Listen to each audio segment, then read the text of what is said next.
με ενθουσιασμό και με πίστη και αγάπη Θεού.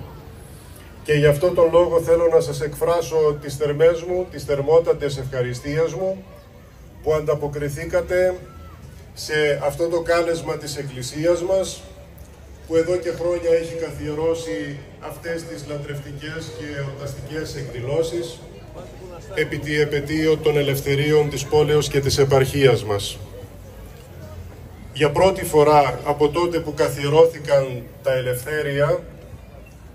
η Παναγία μας, η σκέπη όλη της επαρχίας, το κλέος και το αγλάισμα της Μητροπόλεως και όλης της Θεσσαλίας, αυτή που η Ιερά της Μονή βρίσκεται σε περίοπτο θέση και είναι σαν να επισκοπεί και να σκεπάζει την πόλη της Ελασσόνας, για πρώτη φορά λιτανεύτηκε στους κεντρικούς δρόμους της Ελασσόνας. Και μάλιστα από οδούς που έχουν ιστορική ονομασία αλλά και σημασία.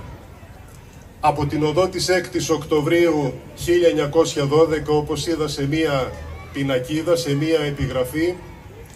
αλλά και επιστρέφοντας από την πρώτη Μεραρχίας, που είναι ο παλαιότερος δρόμος, οδός της Ελασσόνας, της πόλης μας. Γι' αυτό λοιπόν εκφράζω σήμερα τις θερμότατες δοξολογίες μου προς τον Θεό, προς την Παναγία Μητέρα Του, αλλά και προς όλους εσάς που ακολουθήσατε με υπομονή και συμμετείχατε στην λιτανία της Παναγίας μας. Ευχαριστίας βέβαια οφείλω και προς τον Δήμαρχο της Ελασσόνας και το Δημοτικό Συμβούλιο, που κατόπιν συνεννόησης και συζήτησης για την αλλαγή αυτή έτυχε θερμής αποδοχής και θερμότατα τους ευχαριστώ, με τον διοικητή της αστυνομίας, ο οποίος διευθέτησε άριστα όλες τις οδούς για την κυκλοφορία της λιτανίας, και βέβαια τους συλλόγους μας που βρίσκονται σήμερα εδώ, και όταν πληροφορήθηκαν για την λιτάνευση της Ιεράς Εικόνος, με τα πολλής χαράς θέλησαν και οι ίδιοι να συμμετάσχουν σε αυτήν την μεγαλειώδη πομπή της Παναγίας μας. Και θα ήθελα ονομαστικά να ευχαριστήσω τον Σύλλογο Γρεβενιωτών Θεσσαλονίκης, τον Σύλλογο Γρεβενιωτών Κοζάνης ο Εμιλιανός, τον Πολιτιστικό Σύλλογο Αμυγδαλιών Γρεβενών, το Τμήμα Παραδοσιακών Χωρών Δήμου Γρεβενών, τον Σύλλογο Αυδελιωτών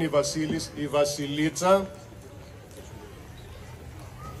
τους εδώ δικούς μας συλλόγους και τα παιδιά μας, τον Σύλλογο Απανταχού Κοπατσαρέων Επαρχίας Ελασσόνας, την Ακαδημία Έρευνας Παραδοσιακών Χωρών Ελασσόνας, τη Λαογραφική Αρχαιολογική Εταιρεία Ελασσόνας και τον Σύλλογο Μικρασιατών, που διέθεσαν ταυτόχρονα και άτομα για την μεταφορά